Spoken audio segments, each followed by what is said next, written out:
We all know the pull of a good true crime story. Right. The twists and turns of the dark corners of the human psyche. Absolutely. But today, we're not diving into your typical serial killer case. No. We're going deep into the unsettling story of Thomas Whisenhant, Okay. who terrorized Alabama from the 60s to the 70s. We have court documents, Wow. newspaper articles, even a psychologist's assessment, It's all painting a picture of a man who started on a path of violence at a shockingly young age. Now, what makes this deep dive so compelling Yeah. is that Whisenhant's story isn't just a collection of horrifying facts. Right. It raises some truly difficult questions about the ripple effects of childhood trauma Absolutely. and whether a life spiraling into darkness could have been redirected. So let's start with that childhood. Okay. We're talking about a domineering mother, Yeah, an abusive household, Yeah. and exposure to violence from a very young age. right. Doesn't this sound like the classic true crime origin story? You're right. Those are unfortunately common threads in many cases. Yeah.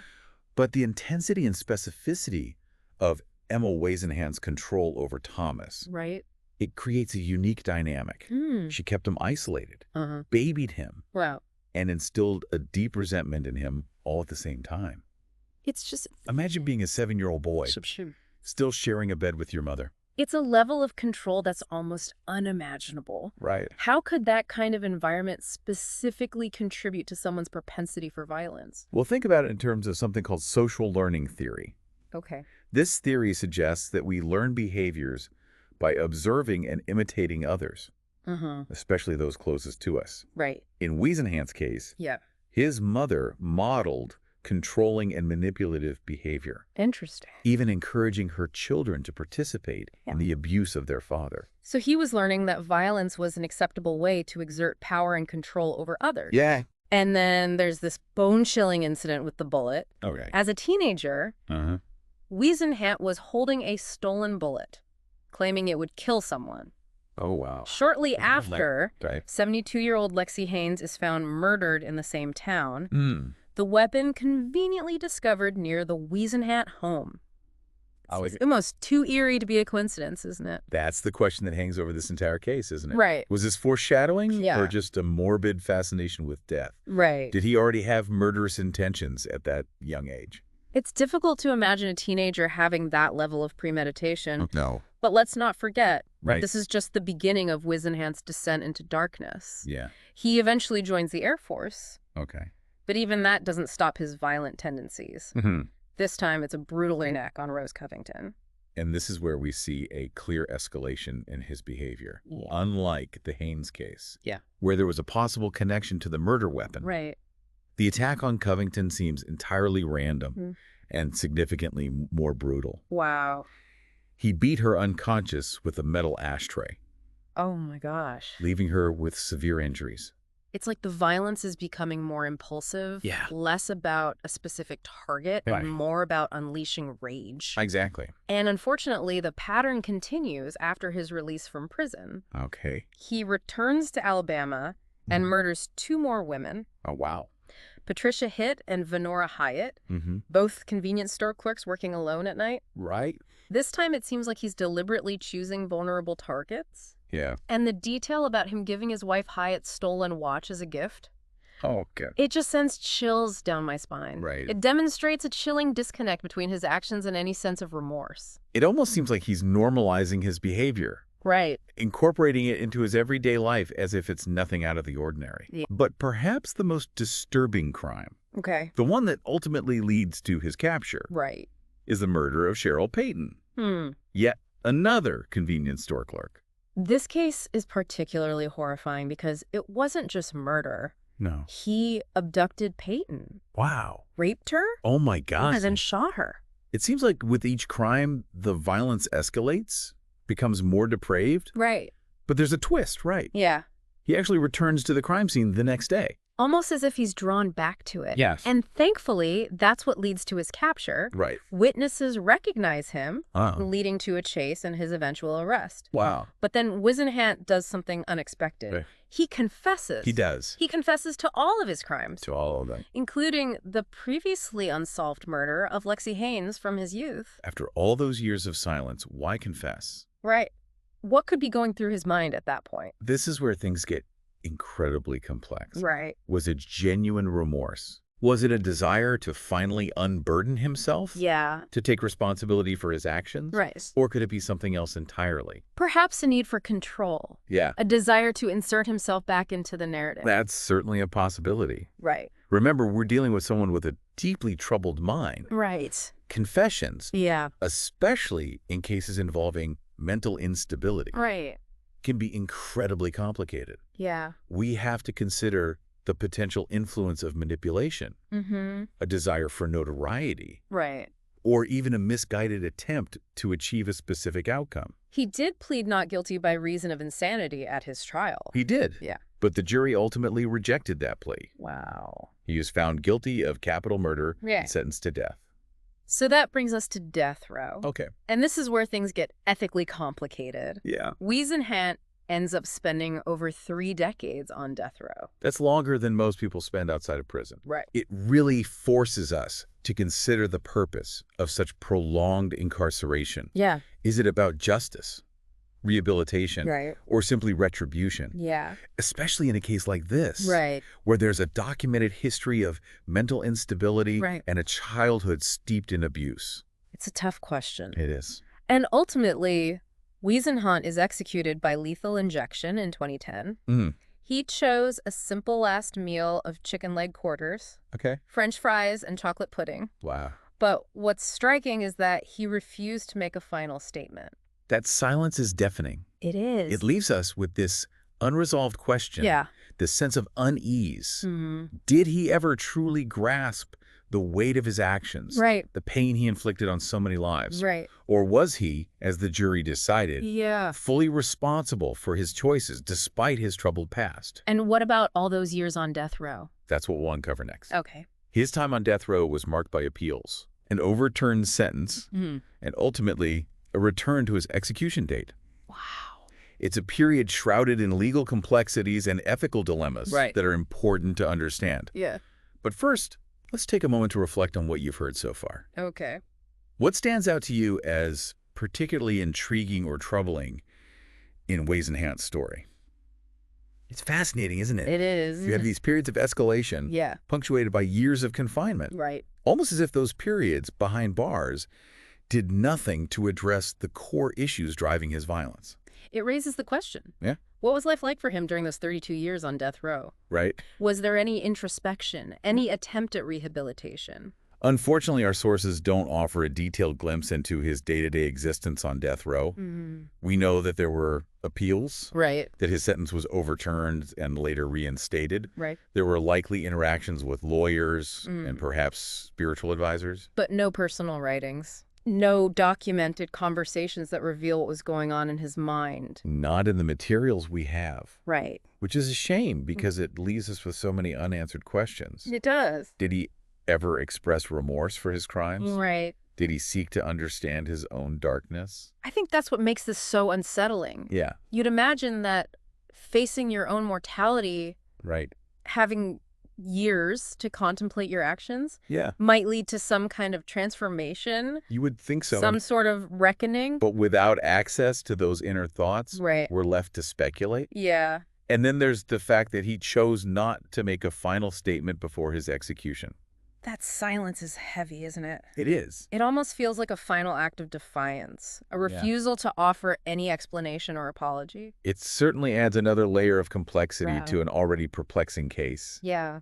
And it leaves us grappling with the question of whether he ever truly understood Mm. the devastating impact of his actions. It's hard to fathom the psychological impact of spending decades on death row. Right. It's a form of punishment that extends far beyond the physical confinement. It's a psychological pressure cooker, isn't it? Right. The constant threat of execution, Yeah. the isolation, Right. the endless appeals process. Yeah. It raises profound ethical questions about the purpose of punishment, It does. especially when dealing with someone like Whisenhant. Someone who clearly had a deeply troubled mind, Yes. who was shaped by a horrific childhood, Right. and who ultimately chose a path of violence. Right. Does prolonged incarceration in these cases serve any meaningful purpose beyond retribution? That's the question. Does it offer an opportunity for rehabilitation? Right. Does it deter future crime?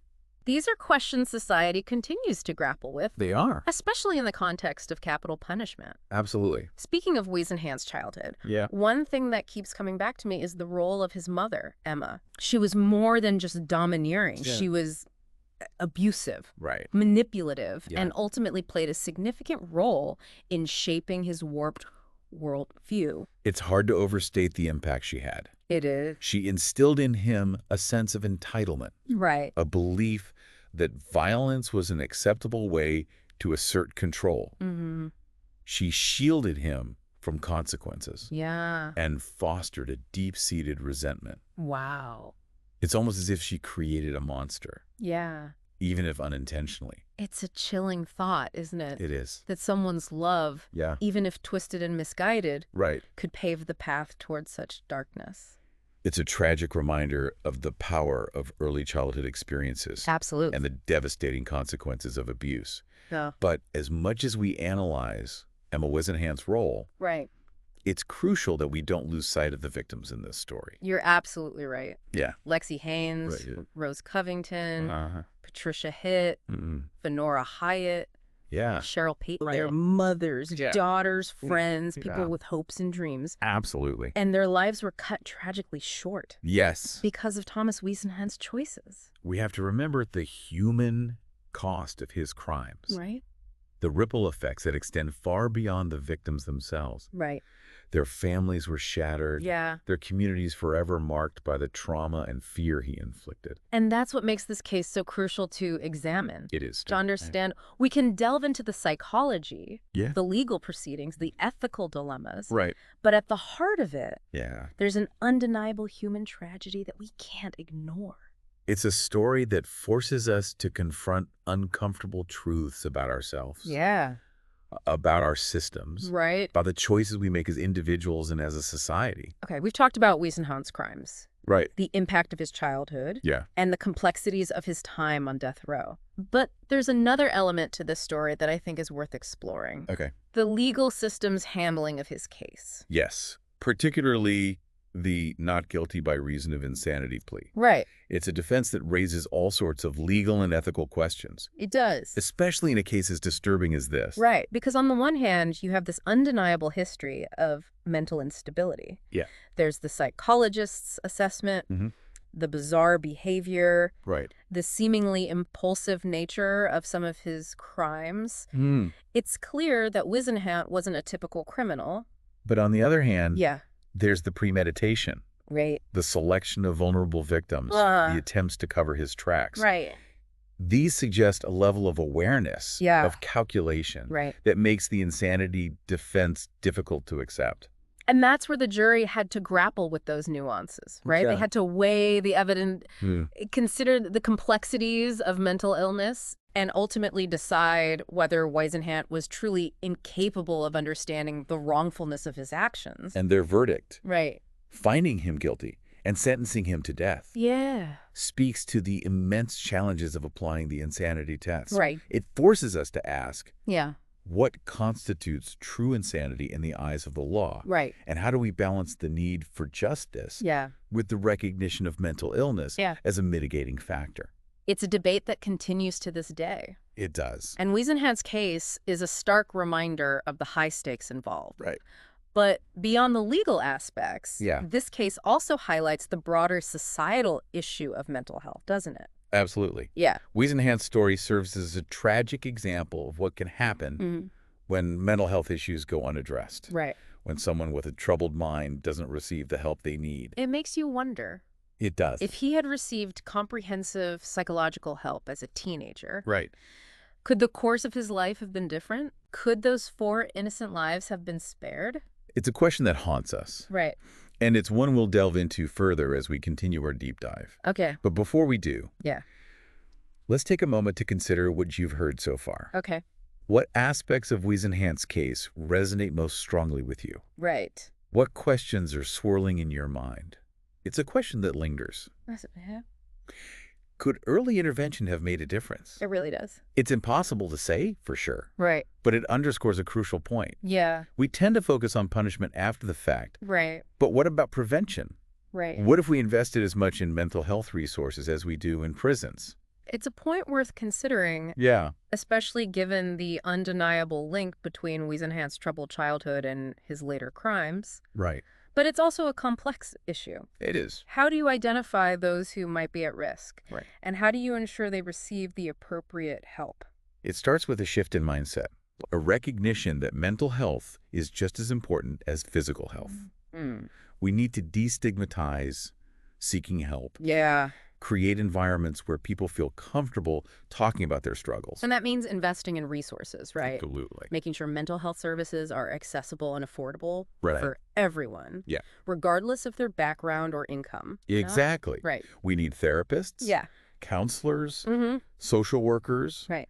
integrated into our schools, Yeah. our workplaces, our Right. communities. Right. Early intervention is key. Yeah. The earlier we can identify and address these issues, Right. the better the chances of preventing a tragedy down the line. It's a proactive approach Right. rather than a reactive one. Right. Imagine if young Thomas Whisenhant had access to a therapist who could help him process his trauma, Right. understand his anger, Okay. and develop healthy coping mechanisms. It's interesting to think about. Could it have changed the course of his life? We can't rewrite history, Right.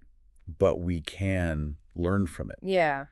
Whisenhant's case is a stark reminder that we need to do better. Absolutely. We need to be more vigilant, Mm. more compassionate, Yeah. more willing to invest in prevention rather than just punishment. It's a call to action, isn't it? It is. A challenge to examine our own communities, our Yeah. own systems, Yeah. and ask ourselves, what are we doing to address mental health? It's a big question. Are we providing the resources and support that people need? Right. Are we creating a culture where vulnerability is met with understanding, Yeah. not stigma? These are the questions we need to be asking ourselves Right. because the stakes are incredibly high. Yeah. Every life lost to violence, every family shattered by trauma Right. is a testament to the urgent need for change. So as we conclude this deep dive Yeah. into the life and crimes of Thomas Whisenhant, Right. I want to leave you with this thought. This case may be a dark chapter in Alabama's history, Yeah. but it can also serve as a catalyst for positive change. I hope so. It can inspire us to advocate for better mental health services, Yeah. for stronger support system, Right. for a society that values empathy and understanding. Whisenhant's story is a tragedy, It is. a cautionary tale, Right. but it's also a reminder that we all have a role to play Yeah. in creating a safer, Oh, more just, yeah. and more compassionate world. It's a reminder that even in the darkest corners of humanity, there's always a glimmer of hope. There is. A hope that by understanding the complexities of these cases, Yeah. by learning from the mistakes of the past, Right. we can prevent future tragedies Yes. and build a brighter future for all. Thank you for joining us on this deep dive. Absolutely. We encourage you to continue exploring this case, Right. to delve deeper into the issues we've discussed, Yeah. and to consider what actions you can take to make a difference in your own community.